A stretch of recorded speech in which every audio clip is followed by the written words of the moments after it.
नमस्कार, आप देख रहे हैं अनादि टीवी और मैं हूं आपके साथ नसी शर्मा और हमारे खास प्रोग्राम आपका शहर आपकी खबर में आप सबका स्वागत है। और आज हम बात करेंगे शुजालपुर, सिलवानी और रायगढ़, अजयगढ़ की। हम उठाएंगे इन शहरों के आज के बड़े मुद्दे और जानेंगे ग्राउंड जीरो से हकीकत। तो चलिए शुरू करते हैं आपका शहर आपकी खबर।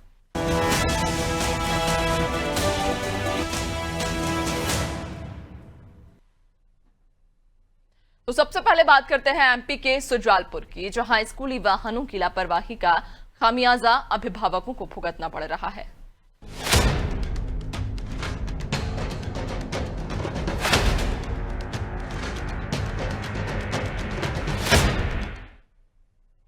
तो शुजालपुर के समीप ग्राम चितौड़ा में एक मासूम बच्चे की मौत ने न सिर्फ गांव को बल्कि पूरे प्रशासनिक सिस्टम को झकझोर कर रख दिया।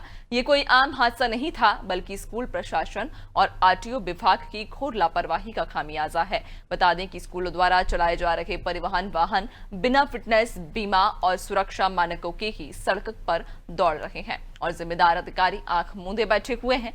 न बसों की जांच होती है, न ड्राइवरों की, और ड्राइवरों के पास लाइसेंस तक नहीं है। सिर्फ मुनाफे की चाह में स्कूल प्रबंधन बच्चों की सुरक्षा को ताक पर रखकर खुलेआम नियमों की धज्जियां उड़ा रहा है। तो वहीं आरटीओ विभाग की निष्क्रियता भी इस मौत के लिए कम जिम्मेदार रही है। यदि समय पर सख्त चेकिंग होती, स्कूल वाहनों को की फिटनेस जांच की जाती और तय मानकों पर इनका मूल्यांकन होता, तो शायद इतना बड़ा हादसा ना होता। ये पहला मामला नहीं है, ऐसे कई मामले शुजालपुर अनुभाग के दर्जनों बार आ चुके हैं, जहां पिछले साल भी 2 बच्चों की जान प्राइवेट स्कूल बस के कारण जा चुकी है। अब सवाल यह है कि अब चेतावनियों या औपचारिक निरीक्षणों से कुछ नहीं होगा। जरूरत है सख्त और समयबद्ध कार्रवाई की, जिससे भविष्य में इस तरह की हृदय विदारक घटनाएं रोकी जा सकें।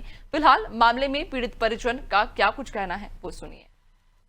ये अभी विगत 1 हफ्ता पहले एक बहुत ही दुर्भाग्यपूर्ण घटना घटित हुई थी, जिसमें एक नर्सरी के बच्चे की जो है एक्सीडेंट में डेथ हो गई थी। इन घटनाओं की पुनरावृत्ति ना हो, इसके लिए हमने पहले जो है स्कूल संचालकों की मीटिंग ली थी। आज जो है ड्राइवर और कंडक्टर्स की उनके साथ में मीटिंग ली गई है। तो उनके जो माननीय कोर्ट के निर्देश है, माननीय वरिष्ठ अधिकारियों के निर्देश से अवगत कराया गया है कि जो भी उनकी बसें हैं उन पे स्कूल का पूरा नाम रहे, पीले रंग से प्रदर्शित रहे, और जो उसमें ड्राइवर और कंडक्टर रहे और वो स्वस्थ चित्त रहे, ताकि इस तरह की पुनरावृत्ति ना हो घटनाओं में। ये इन्हें कुछ समय दिया हुआ है कि अपनी जो डॉक्यूमेंट्स और इनकी पूर्ति कर ले, उसके बाद जो है इन पर चालानी कार्रवाई की जाएगी। और ज्यादा जानकारी लेंगे, सहयोगी ओम हमारे साथ में जुड़ गए हैं। ओम, ये सवाल वाकई कहीं ना कहीं गंभीर भी हो जाता है, और उन बच्चों की इसमें क्या गलती जो बच्चे स्कूल पहुंचने के लिए अपने घर से निकलते हैं या स्कूल से घर पहुंचने के लिए जब निकलते हैं और बीच में लापरवाही की का खामियाजा उन्हें भुगतना पड़ता है, उनकी जान चली जाती है। इस हादसे की यदि बात करें तो अब तक इस हादसे से क्या सबक लिया और क्या सीख ली? जी नैन्सी, बताना चाहूंगा कि शुजालपुर अनुभाग में पहली घटना नहीं है। ऐसी कई दर्जनें घटना घट चुकी है, मासूमों की जान जा चुकी है। आए दिन बस को हादसे होते रहते हैं। बिगर मानकों की गाड़ियां धल्ला से रोड पर दौड़ रही है।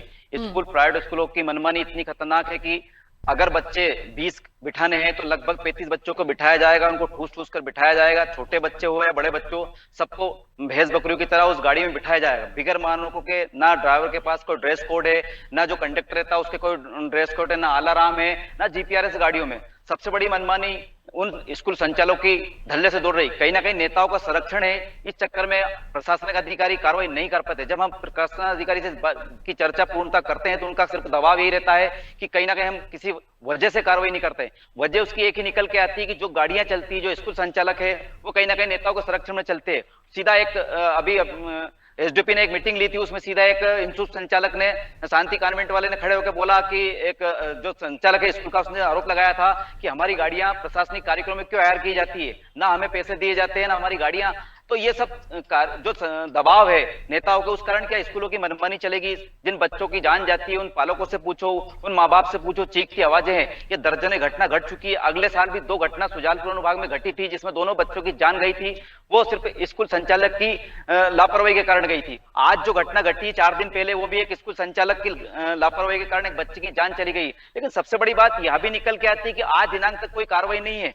झूठा दिलासा, कागजों पे कार्रवाइयां और परिजन को धमकाना, यह सबसे बड़ी बात निकल के आती है। क्या अधिकारी इस बात से मौन है? शुजालपुर अनुभाग में ये इंदर सिंह जी परमार उच्च शिक्षा मंत्री का गृह क्षेत्र है। प्रशासनिक व्यवस्था की बात की जाए तो सब कागजों पर दौड़ रही है प्रशासनिक व्यवस्था, जमीनी स्तर पर कोई ग्राउंड रिपोर्ट नहीं है। जिन स्कूलों को मानक दिया गया है, जिन स्कूलों को दिशा निर्देश किया गया है, बार बार मीटिंग एसडीपी ले रहे हैं, आरटीओ अधिकारी गाड़ियों को आकर चेकिंग करते हैं और चले जाते हैं। कितनी गाड़ियों पर अभी तक कार्रवाई की गई है, कितनी गाड़ियों के फिटनेस चेक किए गए, कोई मानक नहीं है। सिर्फ मनमानी के अलावा सुजालपुर अनुभाग में धड़ल्ले से दौड़ रही प्राइवेट स्कूल संचालकों की गाड़ियां।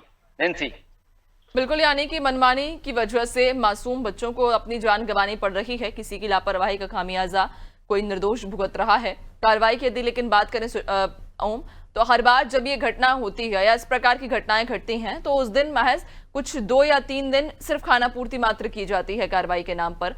ये दिखाया जाता है कि स्थानीय प्रशासन कितना सख्त है, कितना अलर्ट है, जांच की जा रही है। लेकिन सवाल यह है कि क्या सिर्फ वो 2 या 3 दिन जरूरी हैं हादसे के बाद?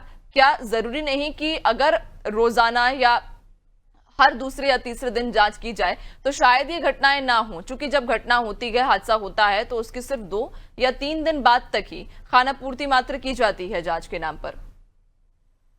जी नैन्सी, बात सही है। अभी जो बच्चा छात्र एलकेजी, अभी जो 4 दिन पहले घटना घटी है उसके परिजनों का रूबरू का बुरा हाल है। कोई स्कूल संचालक उसके घर तक नहीं पहुंचा है, बच्चों को ना के परिजनों को कोई सांत्वना देने भी नहीं पहुंचा है, ना कोई ऐसी कोई उसके लिए व्यवस्था की गई है। वो कई प्रशासनिक अधिकारियों को चक्कर लगा रहा है। गाड़ी जिस गाड़ी पे कार्रवाई की थी, नाम दर्ज कार्रवाई की गई। आखिर क्यों मौत के जिम्मेदार प्रशासनिक अधिकारी बने रहते हैं, मौन रहते हैं, आरटीओ से लेकर ट्रैफिक खड़ा रहता है, लेकिन गाड़ियां उनके सामने से निकल जाती है, कोई कार्रवाई नहीं होती है। ऐसी दर्जनों घटना घट चुकी है। क्या इन घटनाओं का जिम्मेदार स्कूल संचालक नहीं है, या फिर इन गाइडलाइन के नियमों के कारण अपनी मनमानी चलती रहेगी? कब तक इन मासूमों की जान से खिलवाड़ की जाएगी? सुजालपुर अनुभाग में कब तक मनमानी का तोहफा देगा? अनादि टीवी ने पहले भी ग्राउंड रिपोर्ट दिखाई थी, आज भी ग्राउंड रिपोर्ट दिखा रहे हैं। जिन बच्चों की जान गई जा चुकी है, पहले भी हमने मुद्दा उठाया था, और आज भी स्कूल संचालक हो, चाहे प्राइवेट स्कूल हो, चाहे निजी स्कूल हो, इन गाड़ियों की मानकता तय नहीं हुई आज दिनांक तक भी। इतनी बड़ी घटना घटने के बाद भी आज दिनांक तक कोई भी बड़ा अधिकारी शाजापुर अनुभाग से आकर अभी तक कोई चेकिंग के नाम पर सिर्फ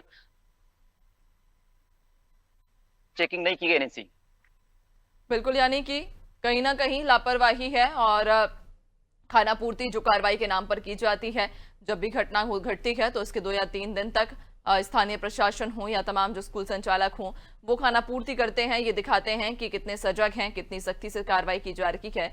लेकिन निरंतरता नहीं आने की वजह से ही लगभग जो इस प्रकार के हादसे हैं वो सामने आते हैं। बहुत शुक्रिया आपका जानकारी साझा करने के लिए।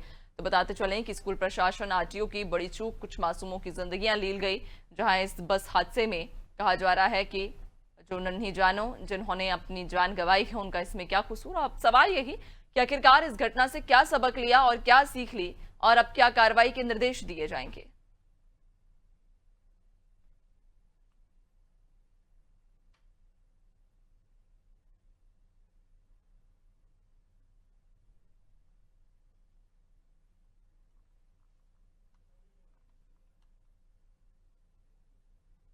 चलिए, और अब बात करेंगे एमपी के सिलवानी की, जहां बेगम नदी उफान पर आने से लोग घरों में कैद हो गए।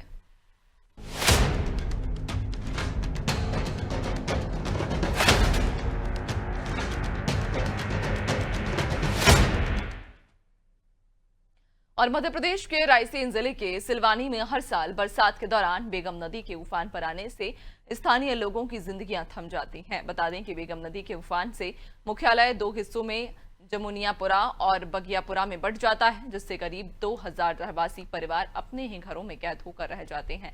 नदी चढ़ते ही इन इलाकों का संपर्क अस्पताल, तहसील, थाना, बैंक और स्कूल जैसे जरूरी संस्थानों से पूरी तरह कट जाता है, जिससे न सिर्फ स्कूली छात्र छात्राएं पढ़ाई से वंचित रह जाते हैं, बल्कि बीमारों को समय पर इलाज भी नहीं मिल पाता। हैरानी की बात यह है कि आजादी के बाद से अब तक इस नदी पर स्थायी पुल नहीं बन पाया, जबकि प्रशासन को इस समस्या की जानकारी वर्षों से है। करीब 20 साल पहले ग्राम पंचायत ने राहत देने के लिए नदी पर एक रपटा बनवाया था, लेकिन वह भी अब हर बरसात में बहाव के आगे बेअसर साबित होता है, जिससे लोगों को कई दिनों तक पानी उतरने का इंतजार करना पड़ता है। नगर परिषद अध्यक्ष रेशु विभोर नायक समेत स्थानीय नागरिकों ने अब प्रशासन से स्थायी पुल निर्माण की मांग की है, ताकि भविष्य में इस तरह की परेशानी से राहत मिल सके। की समस्या बहुत है, यहाँ पर बच्चों को पढ़ने के लिए परेशानी होती है। कलेक्टर से लेकर तमाम अधिकारियों को ज्ञापन दिया, मगर पुल बनने की कोई संभावना नहीं है। ये बीच में खंभा खड़ा हुआ है नदी के अंदर, ये भी गिरने की इसकी भी संभावना है। कोई इस पर गौर नहीं करता, बिजली विभाग वाले भी यहाँ पे कुछ नहीं कहते। इसलिए हम लोगों की ये मांग है कि ये पुल बनना चाहिए। तो पुल बनने से थोड़ी समस्या होती है, पब्लिक आ नहीं पाती, जा नहीं पाती। और दूसरी चीज़ ये खंभा लगा हुआ है, वो गिरने का खतरा है। तो बीच नदी में लगा, उसके अंदर एक सपोर्ट लगना चाहिए। जिस तरह गिर गया तो खुदा न खास्ता पब्लिक को परेशानी है, करंट फैल गया नहीं तो कमल मिस्त्रियों की मृत्यु हो सकती है। वाकई में गंभीर समस्या है और इस समस्या के लिए हम लोग निरंतर प्रयास कर रहे हैं और हमने इसमें एक प्रस्ताव पारित किया हुआ है जिसमें रिप्टा बनाकर जो पानी पुल के ऊपर से आता है वह रिप्टा के द्वारा नीचे निकल जाएगा। वैसे तो पुल का निर्माण एक बड़ा कार्य है जो PW द्वारा किया जाना चाहिए, जिसमें लोगों की यह समस्या पूर्ण रूप से खत्म हो जाए। पर हमारी नगर परिषद के द्वारा जितना बन सकता है हमने एक रिप्टा बनाने का सोचा हुआ है और इसका प्रस्ताव हमने शासन को भेज दिया है। और ज्यादा जानकारी लेंगे, सहयोगी शुभम हमारे साथ जुड़ गए हैं। शुभम, आफत की बारिश अब लोगों पर कहीं ना कहीं कहर बरपा रही है। लगातार हो रही बारिश की वजह से कई सारे जो मार्ग हैं वो बाधित हो गए हैं। लोग आवागमन में परेशानियों का उन्हें सामना करना पड़ रहा है। हालिया ये जो मामला सामने आया है, ये कहाँ का मामला है और फिलहाल क्या स्थिति है इस गांव की?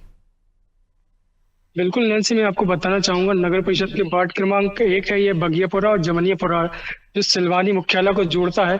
यहाँ पे कई वर्षों से नागरिकों द्वारा मांग की जा रही पुल बनाने की, लेकिन नगर परिषद द्वारा कोई ध्यान नहीं दे रहा है। हालांकि नगर परिषद द्वारा हर बार आश्वासन दिया जाता है कि अगले साल बारिश खत्म होने के बाद ये पुल का निर्माण कराया जाएगा, लेकिन एक चीज और बड़ी समस्या ये है कि नगर परिषद बोलती है कि PWD द्वारा इसका निर्माण कराया जाना चाहिए, जबकि वार्ड नंबर 1 है सिलवानी का, यहाँ पे पुल की वर्षों से मांग की जा रही है। हालांकि कई लोग इसमें नदी में बह चुके हैं, हादसे हो चुके हैं, इसके बावजूद भी प्रशासन इस ओर ध्यान नहीं दे रहा है। जी नैन्सी। बिल्कुल, यानी कि कई हादसे हो चुके हैं, लोग इस उफनते नाले को पार करते समय अपनी जान गंवा चुके हैं, लेकिन स्थानीय प्रशासन जिस तरह से आप जानकारी दे रहे हैं कि अभी तक कोई सुध नहीं ली है, क्या यहाँ पर किसी प्रकार की कोई व्यवस्था की गई हो या कोई वैकल्पिक मार्ग इन ग्रामीणों को दिया गया हो? चूंकि जो तस्वीर हम तक पहुंची है, इस नाले को या इस पुल को पार करना वाकई खतरनाक है और लोगों की जान भी जा सकती है तेज बहाव वाले पानी में जाकर। तो क्या कोई वैकल्पिक मार्ग अभी तक इन ग्रामीणों के लिए बनाया गया हो? बिल्कुल, यहाँ पर वैकल्पिक मार्ग कोई नहीं है, एक ही मार्ग है, नदी पार करके ही जाना पड़ता है। अगर इमरजेंसी होती है तो लोगों को मजबूरी में नदी पार करना पड़ता है और चढ़ी हुई नदी में लोग निकल के आते हैं इमरजेंसी में। और अस्पताल भी यहीं पे सिलवानी नगर में ही है, स्कूल भी यहीं पे है, तो बच्चों की मजबूरी है कि परिजन उनको कांधे पर बिठाल के इस तरफ लेके आते हैं नदी के, लेकिन प्रशासन द्वारा कोई वैकल्पिक व्यवस्था नहीं की। पूर्व में पुलियां रखी गई थी जो कि डलनी थी, लेकिन नगर परिषद ने उनको उठा ली है वापस, लेकिन जो डाली नहीं गई है आज तक। बिल्कुल, यानी कि स्थानीय प्रशासन ने अभी तक यहाँ पर कोई भी इंतजाम नहीं किए हैं। लेकिन क्या इस बात की जानकारी जो वहाँ के जिम्मेदार लोग हैं, जो वहाँ की स्थानीय प्रशासन है, विधायक हैं, तमाम जो जिम्मेदार प्रतिनिधि हैं, उन तक इस परेशानी की भनक लगी? उन्हें क्या इस परेशानी से अवगत कराया गया है? बिल्कुल, अधिकारियों के साथ जनप्रतिनिधियों को भी इस समस्या को अवगत है। नागरिकों द्वारा कई बार ज्ञापन भी दिए जा चुके हैं और कई बार मांग भी की जा चुकी है, इसके बावजूद भी इस वक्त किसी ध्यान नहीं दिया जा रहा है। बिल्कुल, यानी कि स्थानीय प्रशासन और जो वहाँ के संबंधित जनप्रतिनिधि हैं उन तक इस परेशानी की भनक है, उन्हें खबर है, लेकिन उसके बावजूद कोई कार्रवाई नहीं की जा रही या फिर इन ग्रामीणों के लिए अब तक कोई वैकल्पिक मार्ग नहीं बनाया गया, जिसकी वजह से ग्रामीणों को इसी उफनते हुए पुल से होकर गुजरना पड़ रहा है। बहुत शुक्रिया आपका जानकारी साझा करने के लिए। तो बताते चलें कि इस उफनते हुए पुल को पार करने की वजह से जहां लोग अपनी जिंदगियों के साथ एक और खेल रहे हैं, तो वहीं कई सारे हादसे भी हो चुके हैं जब लोग इस तेज बहाव वाले पानी में बहकर चले जाते हैं। स्थानीय प्रशासन की बड़ी लापरवाही है, जो संबंधित वहाँ के जो जिम्मेदार हैं, जो जनप्रतिनिधि हैं, उनकी बड़ी लापरवाही कि अब तक इन ग्रामीणों के लिए ना तो कोई वैकल्पिक मार्ग का जो समाधान है वो दिया गया, ना कोई वैकल्पिक मार्ग दिया गया और ना ही इस उफनते हुए पुल से निकलने के लिए कोई रास्ता बनाया गया है।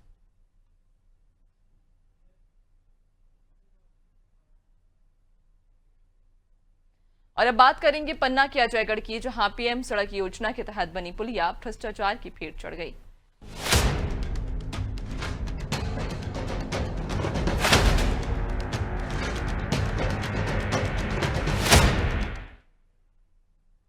तो बाढ़ और बारिश के बीच पन्ना के अजयगढ़ से भ्रष्टाचार की तस्वीर भी सामने आई है, जहां प्रधानमंत्री सड़क योजना के तहत बनाई गई पुलिया पानी में बह गई। पुलिया के बह जाने से करीब दर्जन भर गांव का संपर्क अजयगढ़ से टूट गया है। लोगों को आने जाने की भारी समस्या हो रही है। बताया जा रहा है कि पुलिया का निर्माण 2021 में सिल्वर कंस्ट्रक्शन कंपनी ने किया था। ठेकेदार के द्वारा 5 साल की गारंटी दी गई थी, लेकिन उससे पहले ही पुलिया बह गई। ग्रामीणों का आरोप है कि स्टीमेट के हिसाब से सीमेंट, कंक्रीट और सरिया नहीं लगाया गया, जिससे पुलिया का बेसमेंट कमजोर होने के कारण पुलिया धराशायी हो गई। राहगीरों का क्या कुछ कहना है, पहले वो सुनिए।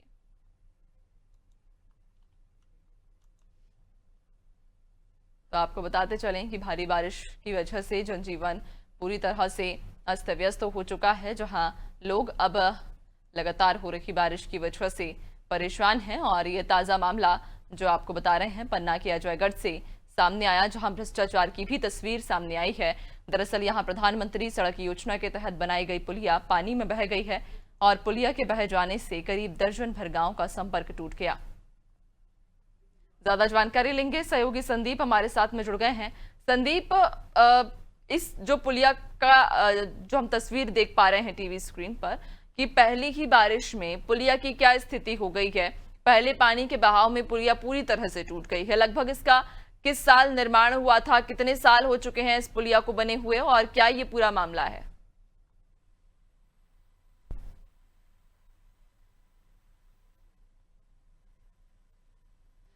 संजय, आपकी आवाज हम तक स्पष्ट नहीं आ पा रही है। संदीप, आपकी आवाज स्पष्ट नहीं हो पा रही है। बिल्कुल नैन्सी, मैं आपको बता दूं कि पन्ना जिले में अंधेर नगरी चौपट राजा जैसी कहानी देखने को मिल रही है। और ये ताजा मामला अजयगढ़ तहसील के अंतर्गत का है, जहां गढ़रपुर रोड में 2021 में सिल्वर कंस्ट्रक्शन कंपनी के द्वारा निर्माण कराया गया था। और सरकार का इतना कमजोर एस्टीमेट का न रहा होगा कि पहली ही बारिश में पुलिया ढह जाए। और पुलिया जब ढही है तो उसमें यह भी देखने को मिला, ना तो उसमें कोई सरिया लगी है, ना कोई अच्छे तरीके से कंक्रीट और सीमेंट का इस्तेमाल किया गया है। और पुलिया के परखच्चे, सड़क के भी परखच्चे उड़ गए हैं एक पानी के झटके में। और इसके बाद भी जब ग्रामीणों के द्वारा जानकारी जिम्मेदार अधिकारियों को दी गई, तो अधिकारियों के द्वारा अभी तक मौके में जाकर के कोई निरीक्षण नहीं किया गया और ना कोई उस रास्ते का कोई वैकल्पिक रास्ता निर्माण कराया गया। और अभी अगर मौजूदा देखा जाए तो करीबन आधा दर्जन गांव का संपर्क टूटा हुआ है। और जिम्मेदार अधिकारी अपने ऑफिस में बैठ करके, एसी रूम में बैठ करके फरमान अरमाते हैं और मौके पर जाकर के कोई ऐसी अभी तक न जांच की है, ना उसका कंस्ट्रक्शन कंपनी के द्वारा कोई कड़ी कार्रवाई की गई है। मैं आपको बता दूं कि वर्ष 2021 में सिल्वर कंस्ट्रक्शन कंपनी के द्वारा निर्माण कराया गया था और इसकी एक्सपायरी डेट वर्ष 2026 की थी, लेकिन एक्सपायरी डेट के पहले ही सड़क और पुलिया दोनों एक ही पानी में ढह गई। नैन्सी, बिल्कुल, यानी कि पहली बारिश में कहीं ना कहीं इस घटिया निर्माण की पोल खुल गई है। लेकिन अगर इस परेशानी की बात करें तो क्या जिम्मेदारों को इस परेशानी की खबर है? उन्हें ग्रामीणों के द्वारा अवगत कराया गया है कि फिलहाल क्या स्थिति उनके गांव में बनी हुई है? बिल्कुल नैन्सी, ग्रामीणों के द्वारा भी और साथ साथ मीडिया के द्वारा खबरों के माध्यम से भी जिम्मेदार अधिकारियों को अवगत कराया गया है। लेकिन आज दिनांक तक कोई भी जिम्मेदार अधिकारी मौके पर पहुंचकर न तो कोई वैकल्पिक व्यवस्था की गई है रास्ते की, न ही उक्त कंपनी के खिलाफ कोई कड़ी कार्रवाई की गई है। मैं आपको बता दूं कि यहाँ पर ऐसी स्थितियां चल रही हैं कि जो उपयंत्री हैं अपने कमरे में बैठ करके सुविधा शुल्क के सहारे पर मूल्यांकन कर देते हैं, जबकि मौके पर देखना चाहिए कैसा निर्माण हुआ है और कैसी सड़क बनी हुई है। लेकिन उनके द्वारा सुविधा शुल्क के सहारे पर कागजों में मूल्यांकन कर दिया जाता है और जो भ्रष्टाचार की भेंट शासकीय राशि चढ़ जाती है, जिसका नतीजा आज ये पुलिया और इस सड़क से लगाया जा सकता है, देखने को मिल रहा है। यह एक वानगी है। और मैं आपको बता दूं कि अजयगढ़ तहसील में अभी एक नहर पट्टी का निर्माण कराया गया था, जो पूर्व में रहे खनिज मंत्री और वर्तमान के विधायक विजेंद्र प्रताप सिंह के प्रयासों से तो नहर पट्टी सड़क का निर्माण कराया गया था। लेकिन उसकी भी अभी खबर सामने आ रही है कि वह भी रोड एक ही पानी में ढह गई है। बिल्कुल नैन्सी, बिल्कुल, यानी कि न सिर्फ ये पहला मामला है या फिर ये पहली घटना है, इसके पहले भी कई सारी जो निर्माण कार्य हैं वो भ्रष्टाचार की भेंट चढ़ चुके हैं, जिनकी पहली बारिश में पोल खुल गई है। लेकिन सवाल ये है कि आखिरकार कार्रवाई क्यों नहीं की जाती, क्योंकि जिस ठेकेदार को इस पुलिया का निर्माण का कार्य दिया गया होगा उस समय उस गुणवत्ता विहीन सामग्री का उपयोग करना ये बड़ी वजह है जो कि पहली बारिश में ये पुलिया ढह गई है। अब जब मामले की शिकायत की जा चुकी है, जनप्रतिनिधियों के पास इस खबर को पहुंचाया गया है कि किस तरह से भ्रष्टाचार हो रहा है, बंदरबाट किया जा रहा है सरकारी पैसे का, तो कार्रवाई क्यों नहीं की जा रही है? बिल्कुल नैन्सी, कार्रवाई कौन करेगा जब नजराना लिए जिम्मेदार अधिकारी बैठे हुए हैं। अगर वो कार्रवाई करेंगे तो उनकी खुद पोल खुल जाएगी सामने, और उसका नतीजा इस सामने तस्वीरों में साफ तौर पर देखा जा सकता है कि जो पुलिया ढही है उसमें एक कहीं सरिया नहीं देखने को मिल रही है। पुलिया की जो बीम है जो टीवी स्क्रीन पर दिख रही है, इसमें गौर से अगर दर्शक देखें तो देख लें कि उसमें कहीं भी एक भी क्षण नहीं सामने देखने को मिल रही है। किस तरीके से शासकीय राज का बंदरबाट किया गया है, और यहाँ के जिम्मेदार अधिकारी बिल्कुल मूक दर्शक बने देख रहे हैं, क्योंकि उन अधिकारियों का इसमें कहीं में कहीं हिस्सा है। और अगर वो इसमें एक्शन लेते हैं तो उक्त कंपनी जो ठेकेदार है उनकी कहीं में कहीं पोल खोल देगा। इसी से वह अधिकारी कोई ध्यान नहीं दे रहे हैं, और उस सड़क से करीबन आधा दर्जन गांव का संपर्क टूटा है, अधिकारियों को इसमें कोई ध्यान नहीं दे रहे हैं।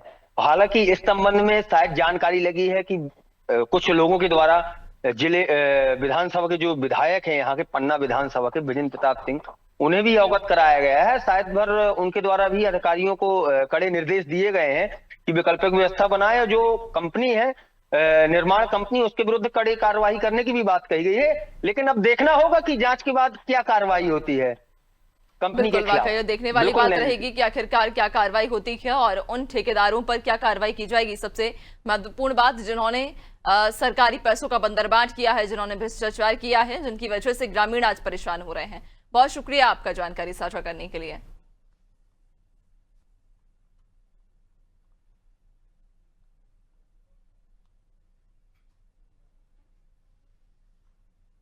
और इसी के साथ फिलहाल आपका शहर आपकी खबर में इतना ही। बने रहिए नादी टीवी के साथ, दीजिए इजाजत। नमस्कार।